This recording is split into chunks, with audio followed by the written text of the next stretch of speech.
Welcome to the Jukebox Podcast from WP Tavern. My name is Nathan Wrigley.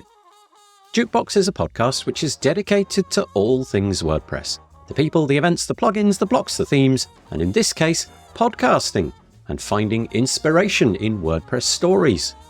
If you'd like to subscribe to the podcast, you can do that by searching for WP Tavern in your podcast player of choice, or by going to wptavern.com/feed/podcast. And you can copy that URL into most podcast players. If you have a topic that you'd like us to feature on the podcast, I'm keen to hear from you and hopefully get you or your idea featured on the show. Head to wptavern.com/contact/jukebox and use the form there.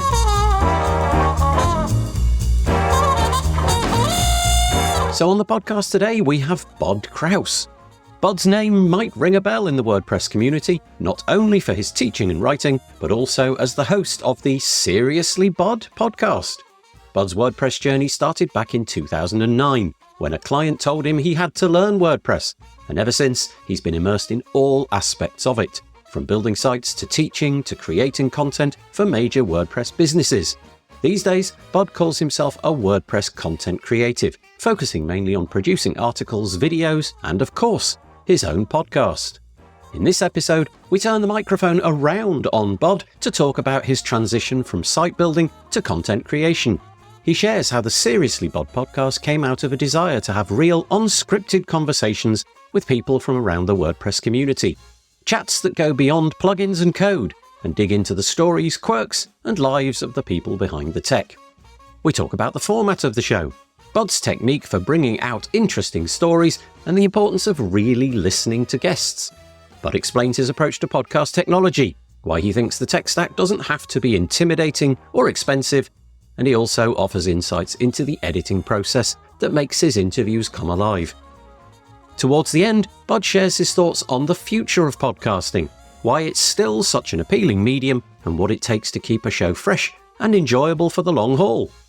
If you're curious about podcasting, interested in the art of conversation, or are thinking about starting your own show, this episode is for you. If you're interested in finding out more, you can find all of the links in the show notes by heading to wptavern.com/podcast, where you'll find all the other episodes as well. And so, without further delay, I bring you Bud Kraus.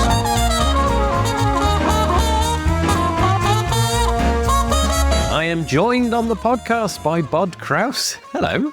Hi, Nathan. How are you? Yeah, very good. Nice to chat with you. The tables are turned because not that many weeks ago, I appeared on your podcast, which is going to be the focus of this podcast today. So it's kind of Inception, WordPress podcast Inception. You know, podcasting is getting very incestuous. I mean, everybody's on everybody's show. It's more convoluted than the Habsburg Empire. I mean, it really is. That's a good description. I like it. Before we begin and start to explore your podcast, why you did it and so on, let's just get into who you are. So a couple of minutes, really, your potted bio. Tell us anything that you like. This is obviously a WordPress podcast, so centering it around your WordPress journey would probably be ideal. So a couple of minutes, over to you.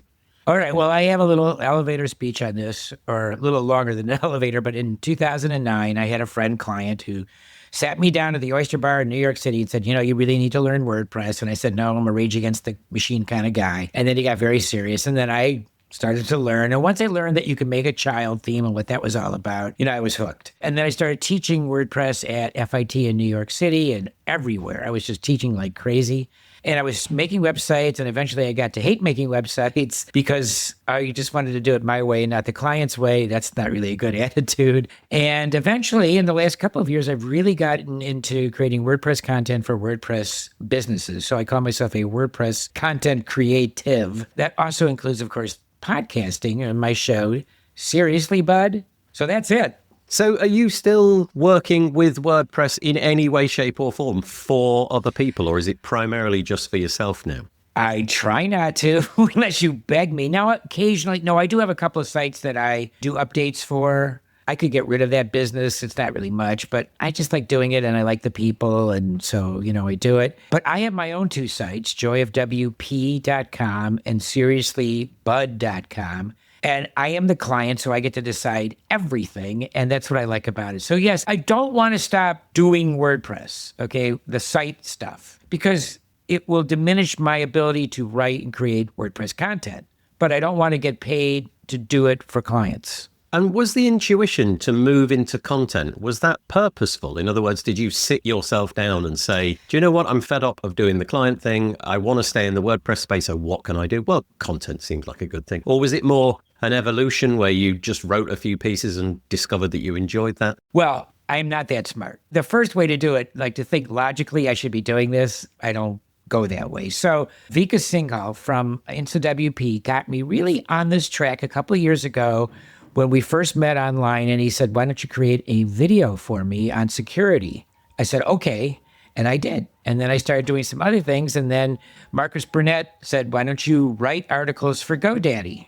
And I started doing that. And I said, I have written articles before, but I never got paid for it. And I thought, like, you actually can get paid to create WordPress content? No way. So that turned into, now I write for Hostinger on a regular basis. I write for Kinsta on a regular basis. And I could write for, name it. Okay, but that's not, the problem is I can only, one person, and I'm not interested in cloning myself and making myself into a content agency. And so this is it. And the podcast, well, we'll get into that. But I wish I were smart enough to plan. Life is what happens to you while you're busy making other plans. That's just the way it is. Yeah, I think the same is true for me. I was building client websites and straight into, all I do basically is create podcasts. I've never written much. I don't really have the capacity to overcome the blank page at the beginning, but I stumbled into podcasting and it slowly became what I did. And there was never an intention there. It surprised me that the WordPress ecosystem is actually big enough that kind of thing is possible. Now, if everybody in the WordPress space decided to make a podcast, both you and I would be sunk. Wait a minute. Pardon for the interruption, but doesn't everybody in the WordPress space have a podcast? Where are you going with this? It does definitely sometimes feel that way. But if everybody did it, then we'd all be sunk. But the fact of the matter is there are literally millions of people out there using WordPress. And so there's a niche within a niche. You can find, I don't know, maybe you do a security podcast in the WordPress space or a community podcast or what have you. You've settled on Seriously Bud. Tell us what that is then and how you've settled on that format. And what is the format? Well, the idea came in an instant. This was after years of saying to Bob Dunn, I will never make a podcast. What are you doing podcasts for? This is the most ridiculous thing. Why does anybody ever make a podcast? So I was not looking to do this, but I was in Uber leaving WordCamp US 2023 in Washington. I'm telling you, like a lightning bolt, this thing hit my head and it went like this. I wish I could spend more time with Nathan Wrigley. I just got to wave at him and say hi, and that was about it. But boy, I'd certainly like to know about his childhood or his life, whatever. I'd like to spend more time and have a conversation about his life. And in that instant, the show was born. Now, it wasn't called Seriously Bud. Right away, it was called In Conversation With, but that's such a boring subject title. But I knew right from the get-go that this is what I wanted to do. And I also said, I don't care if I ever get sponsors. Now I do. I don't care if I ever get listeners. Now I do.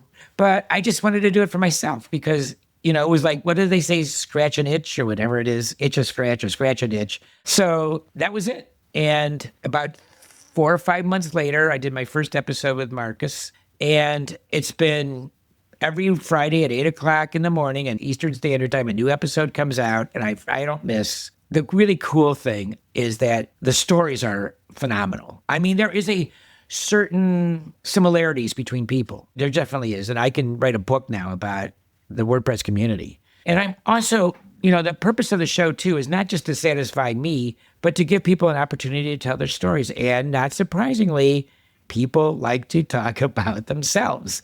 So my job is sort of let them do that, get out of the way, hopefully get them to say something that they don't really want to say.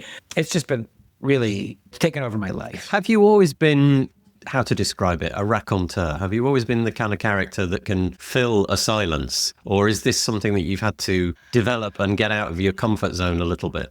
No, I've always been pretty good at talking to people, and I really started to realize that, or sort of got into that. I took this train trip around the United States in 2018. I was gone for 19 days, went all the way around the country, and I basically would interview people. Now, I didn't record much, but I would just go around and say, when you're on a train for that long a period of time, you get to talk to people. And I started realizing, my God, everybody I'm talking to has the most unbelievable story. It wasn't like right from there, I went from that to WordPress to my podcast, but in a very gradual process, I started to realize that I like doing this. And the other thing is, I love radio and the spoken word. And I think you do too. Most people who are in podcasting are sort of like frustrated radio personalities or whatever. I don't feel that's what I am, but I've always listened to talk radio ever since I was a little kid. So yeah, it all fits together. I feel there is a certain skill if you're going to do interviews as you do. And I guess it's more of a conversation what you have. I think most of the content that I create is more of an interview where the person comes and I ask a series of questions which hopefully elicit responses. But I think there is a certain character trait about that, the ability to ask questions and then sit back and listen. And that is one of the things that I discovered at the beginning was the most important skill is not necessarily the question, it's the listening, which sounds a bit the wrong way around. But if you're not listening to each reply as it comes out the guest's mouth, then the follow-up question is basically you're just following a pro forma. Okay, I'm going to ask this question, and then whatever comes out of their mouth, when they finish saying that, I'll go to this question. And that, for me, has never really worked. It's been more a case of, okay, be quiet, Nathan, listen to the reply, and then hopefully the conversation will flow because a question that you didn't anticipate will come out of your mouth. And so I wondered if that was a part that you've discovered as well as I did, that listening is equally important. It's probably more important. Now, it reminds me in fourth grade, I had a music teacher that said, it's not the note you're playing, it's the next note. And that's very much like what you're talking about, which is you're listening and you're figuring out, it's hard. It's not that simple because you're listening to what they're saying, but you're also thinking, what's going to be my follow-up question? What's the natural flow of the conversation? And if you're really good at it, you're not really thinking that way. It just flows natural, So if they say something, I think the first thing you need is curiosity. Where did that come from? Or why did you do that? Or how come you didn't do this? And in fact, we're releasing an ebook now called Questions I Wish I Had Asked. And I have 5 people who have answered each one their own question that I should have asked them or I forgot. So when it comes to this kind of stuff, you can build like a little empire with ebooks and blogs and it's just amazing what can grow out of a podcast. I make sure that all of the guests have access to some sort of shared show notes so that if I have a series of questions, at least they can be prepared. But also my weapon of choice is what you can now see, but the people listening to this can't. It's basically a pen and a piece of paper. When something during the course of our conversation occurs to me, I know that my job is to not interrupt you with that moment's thought, but I just scribble it down. And then when you finish, see if that's where the journey takes me. But it might be that something else comes along. So yeah, it's kind of interesting. I think we're both very lucky, though, in that we are in the technology space, and WordPress in particular is this perfect medium for getting a podcast out into the real world, because I feel that for a lot of people, that's another hurdle that they've got to go through. Okay, I want to make a podcast. How do I do that? Where do I put it? How do I get a website and all of that? And so what do you feel about that? Do you feel that you're in a lucky position that you knew WordPress when you started out this whole thing? Yeah, but I didn't really launch with a website. I launched just by learning the software, Descript and Squadcast and the Riverside and this and that, because I didn't know any of this. And, some people were giving me, why don't you check this, check that? And eventually I came up with my podcast stack. How do you like that? But then after I had a couple episodes out, I thought I should have a website. And then that came along. And of course, that's easy because, we both know WordPress. So that part's done. Yeah, you're right. I mean, we're lucky also that we're in a community who is technologically savvy and will listen to podcasts. And so that's another thing that's also fortunate, that there are many corporate sponsors of WordPress podcasts. Although I don't consider myself a WordPress podcast, but, I guess I am. Yeah, I guess the people that you're interviewing are definitely bound to that subject, but you're very often not dealing with WordPress too much during the conversations, which is, I think, kind of nice. And we'll get onto that in a minute. But do you mind if I obsess about the tech stack there? Because it may be that there's people listening to this who have listened to this podcast and it just comes out of their phone or it comes out of their speakers, and they've never really thought too much about the bits and pieces that go on in the background. So let's just share our similarities and differences there. What would you say is the tech stack that you've got? What are the 3 or 4 things which are essential that you've learned? Well, I start with Squadcast for the recording, and I'm not an expert on this because I'm still new at this, and I don't, I've experimented a little bit with Riverside, and I know there's a whole bunch of other ones and free ones and this one, but Squadcast, you pay a little bit of money, so what? And I think it's really good. You can do audio, you can do video, you can do all kinds of stuff, and then I use the script to do the editing. And everybody has a different workflow. I will use the timeline. I will use the text-based editing. I will do it my way. You'll do it your way. It's always kind of interesting to learn how people use these tools in different ways. And then after the show is edited, and personally, I find the editing to be the best part of the show, which is really, you think talking to the people, well, that's fun. But, Nathan, going back to what you were talking about listening, I don't really hear the show until I start editing. That's the first time I really hear it because I'm not concentrating on the questions. I'm now focused on what the guest had to say. And then it's a very creative process. Do you want to shorten the gaps between pauses? Do you want to take out all the ums, so's, all that stuff? All those words, the filler words. Or do you want it to let it fly? Do the Rob Cairns approach? No editing? Just different ways of doing this. I am more of a particular on the editing. I like to really clean things up and cut things out, especially if it's me talking. I did this episode with Jeff Chandler where we went on and on and on about sports. That all got ripped out. Because, come on, we're both from Cleveland, Ohio. So, we started talking about Cleveland sports. Get rid of this. No one's going to listen. So I try to think of the audience too. But anyway, the editing is the most fun, a little tedious, but I think the most interesting part. And when it's all done, then I run the file through. What did he take? It was, I forgot what it's called. Anyway, I run it through a cleaner and then I publish it to Buzzsprout, which seems to be doing a very good job publishing and putting it on all these platforms. Because you need to have a podcast distribution service. You can't go to all these different services and do it yourself. So it's kind of, it was sort of because I had an understanding of technology and how things worked, the learning curve wasn't too bad. It was pretty easy, actually, when you think about it. I think when I started in 2016 or something. It wasn't difficult at that point. Many of the hurdles have been overcome, but it's certainly easier now. When I did it, I began with Skype, which has just died, actually, or at least Microsoft have said they're going to kill it off. I bought an app which would go on the Mac and then that would record, but there was no clever sort of software like you described we're using now, Squadcast, which is basically you open it in the browser, send a link to somebody, and so long as they've got access to the internet and a microphone, we're good to go. And it'll record everything in separate isolated tracks. And then, as you said, both of us will throw it into Descript, which is a piece of software. It's actually available in the browser, but you can also download it as an app. And you can do all sorts. It's amazing what it can do, actually. It will bind the transcript that it creates to the timeline. And so you can delete portions of text by highlighting as if you're in a Google Doc or something like that. So delete sentences and what have you. And it's really sublime. So it's much, much more straightforward. But I'm a bit like you. I've really enjoyed the editing experience because you can fiddle with it, can't you? And you can decide which bits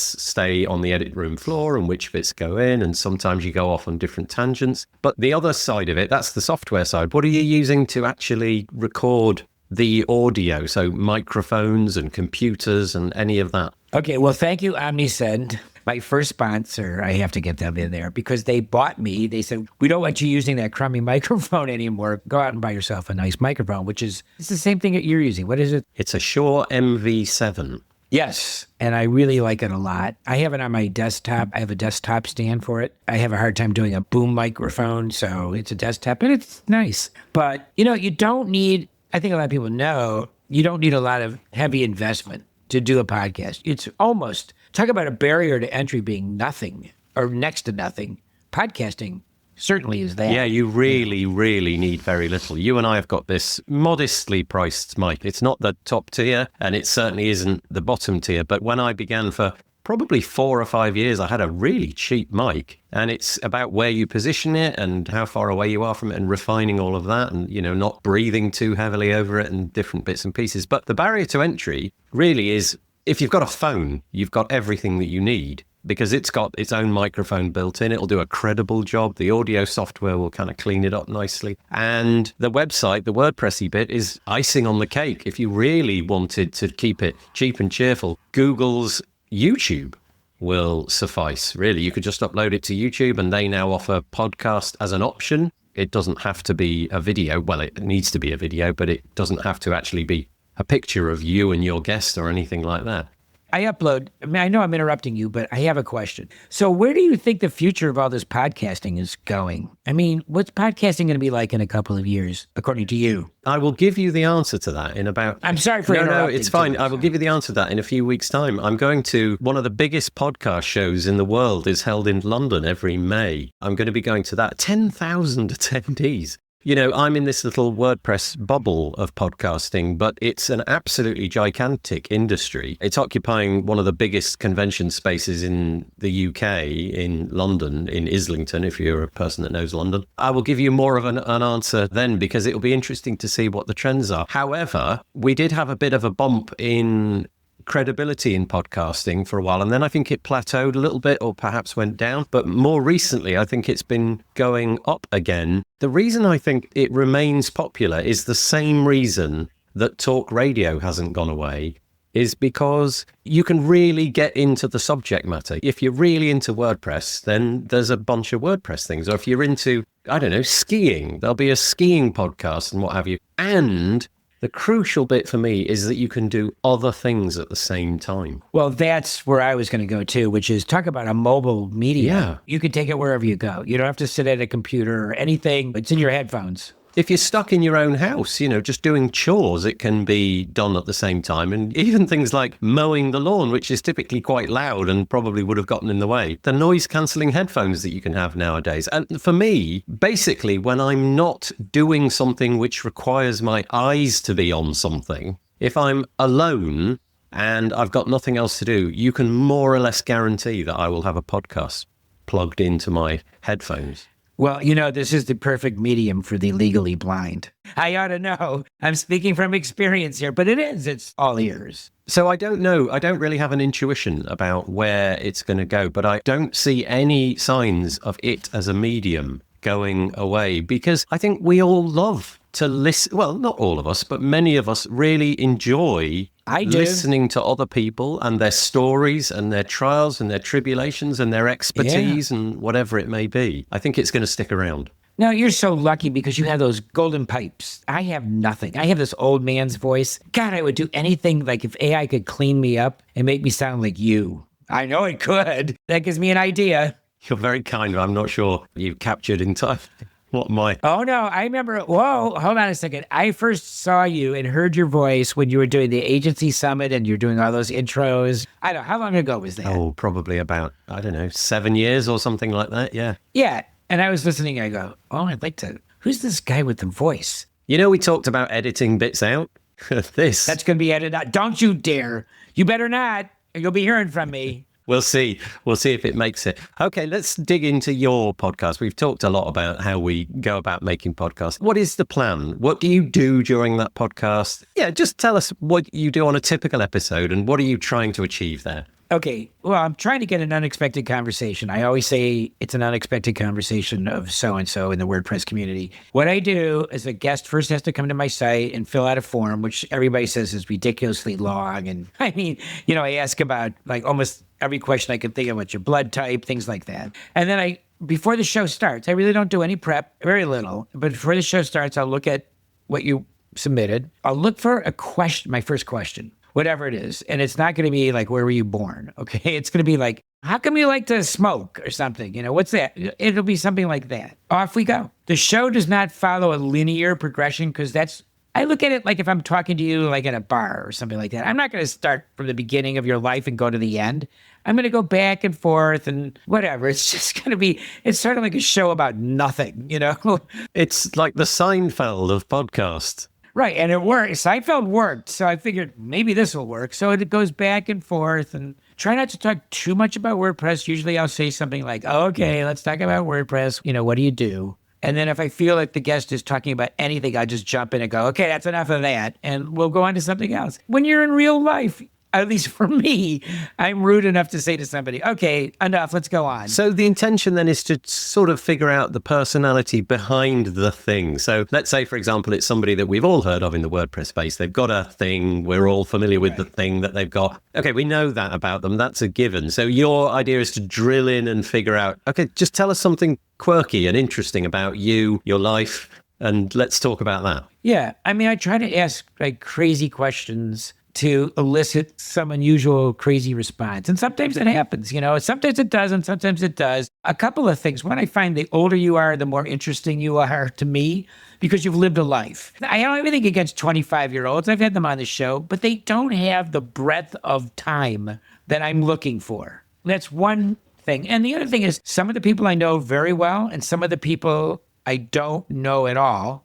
I think Brian Gardner. I didn't know Brian. And I had a great time talking, or Andrew Palmer. Wow, those were so much fun. So it isn't necessarily, in fact, to me, those are the best episodes when I don't know the person. Because I'm more inquisitive. How do you handle, or maybe you've not had one yet, how do you handle the guest who is not quite as talkative as you'd hoped for? Boy, that's a good question. I've had a few of those. I just do the best I can. I mean, everybody's a little different. The other thing too is I do interviews with people that English is not their first language. And you've got to keep that in mind. You've got to give them the space to go slow, let them talk, and then do a lot of editing. Because what they tend to do is have what I call warm-up words where they'll say the, and I don't want 4 thes. 1 is enough. So I'll cut out the 3 thes. That's very typical of somebody where English is not the native language because they're thinking of how to say something. And I don't necessarily think that makes for a good listening experience. So out it goes. And then they sound really good. And I can think of a whole lot of people that, I made them sound a whole lot better. Now, when I tell you another little quirky thing about the show, I always think like, well, when I do Nathan Wrigley, which I've done, right? Wow, everybody's going to be listening to that episode, because he's so well known. Now, this is not necessarily you, Nathan, but it doesn't work that way. No. It does not work that way. At the end of the day, I've realized I don't know how many people listen to an episode. There's so many factors, but one of them is not how well known they are. That is not a factor. Contrary to Bob Dunn, who when I first started this, he said, well, if they know the person, if people are really well known, then everybody will listen to that episode. Not true. Well, I guess maybe there's that whole thing. Who would listen to a podcast with me on it? Because they can always listen to a podcast with me on it because that's what I do. Right. So yeah, that makes sense. And also if you've heard from them, whoever the guest may be, in 1,000 different places, then yeah, I can understand that. It turned out to be sort of like the lesser known people, if you will. They get more plays. It's just that people are just more curious. Maybe they've heard of that person and they're a little more curious. Or here's the other thing that really increases. If so-and-so, let's say it's somebody in India or Australia or whatever, if they want to share this with their family and their friends, I see a lot of that kind of stuff going on. You get a lot of plays. So I look at my podcast as not a WordPress podcast per se. And that's why I think it has legs and potential beyond the WordPress world. Yeah, that was another question I was going to ask, because you're not really bound by anything other than here's a human being who can speak and they've got a story to tell in some way, or at least we'll try and pull a story out of them. I was going to ask if you were going to expand it beyond WordPress and just see where it leads you. I have no interest, but I have people coming, friends and stuff. Will you interview me and stuff? No, I'm not interested. I don't have time for that kind of stuff. There's enough fascinating people in the WordPress world. And it's definitely a way for people to get to know other people in the WordPress. See, that's, it's a platform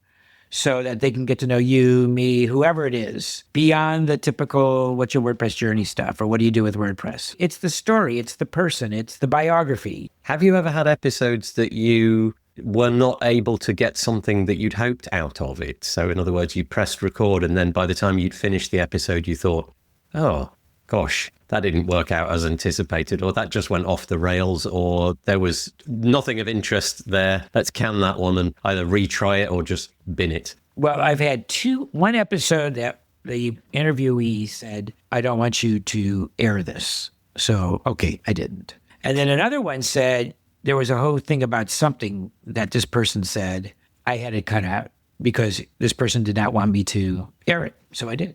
But for the most part, no. Now, some of them I get off and I go, wow, that was really great. I do have that like, whoa, what a story. And then sometimes it's just, okay, it didn't go anywhere. Or I thought it'd be better or whatever. So I don't know. I don't know everybody that I interview. And the more I do this, the fewer people I really know, which is good. I set the expectations, like I said, with shared show notes, but also prior to hitting record. I mean, I know you, so we didn't do so much of that, but I always make time to maybe even like half an hour or something just to chat before we hit record. So I'll make sure that we just talk. And very, very often, I will do a call with somebody who wants to be on the podcast but doesn't know if they can do a podcast, and we'll just have a chat. And at the end of that chat, I'll say, that's what it's like. Do you want to record it another day? And I've yet to find somebody that's turned me down on that basis. You know, that's an excellent point, because I've had a few people where English is not their language, and they'll say, well, I've never done a podcast. Now, Anna Herko, I was the first person, right? The CEO of Crack-a-Block. My podcast was her first. Her episode went through the roof. Absolutely went through the roof. And now you can't get her off podcasting. I see she's everywhere now, which is great. I love it. And, you know, English is not her first. She speaks 85 languages, so it was great. And it was fun. It's an adventure, I guess. It's fun. I mean, God, Nathan, I have fun at everything I do, whether I'm writing or podcasting or, you know, talking to you even. Yeah. One last thing I was about before the show. I try to keep that very short because I don't want to not record something that's really good. And I've noticed that a lot of really good stuff was being said before and after the recording. So I don't want for that to happen. I want it to be recorded. Yeah, it's interesting because I have the opposite intuition. I have the intuition that if I get to know them and put them at their ease, that rapport that was built up over 20 minutes or half an hour will then lead to a better experience because we'll both feel a little bit more relaxed and comfortable. Well, for what you do and how you do it, that makes a lot of sense. For me, it doesn't, because I'm going to leave stuff out. Now, here's the problem, though, and you probably realize this too. If you don't know somebody, you don't have a pre-established speaking pattern, and you tend to step on their words and they tend to step on yours. But like you and I, we pretty much have talked to each other, you know, for a while and different times. And so we now know this is when I stop and this is when he stopped, you know, that kind of thing. It's really hard when you're first talking to somebody on a podcast and you don't know them. Boy, you're going to be stepping on each other like crazy in many cases. Yeah, that's kind of curious. So here's an interesting thought then. You said that you're enjoying it, which is lovely. I still very much enjoy doing podcasting. I have to pinch myself. What about the scenario where you have made podcasting the center, the fulcrum of what you do and how you earn your money and the sponsorships and all of those kind of things? And then what if you don't enjoy it anymore? Would it be a bit like the clients? Would you be willing at that point to drop podcasting, or do you feel like this is you for life now? This is what you're doing. This is it. Now, I have to say there are some days, if you ask my wife, that I get, oh, it's not growing. It's like flattened out. It's flat. She goes, just because I realize, well, what else are you going to do? There's nothing else for you to do. This is like the perfect thing for legally blind people. What else are you going to do? You're going to keep going. Well, as long as, I mean, I'm not a kid. I'm sort of, you know, on the senior side of life, but there's no reason to stop as long as I can keep doing it.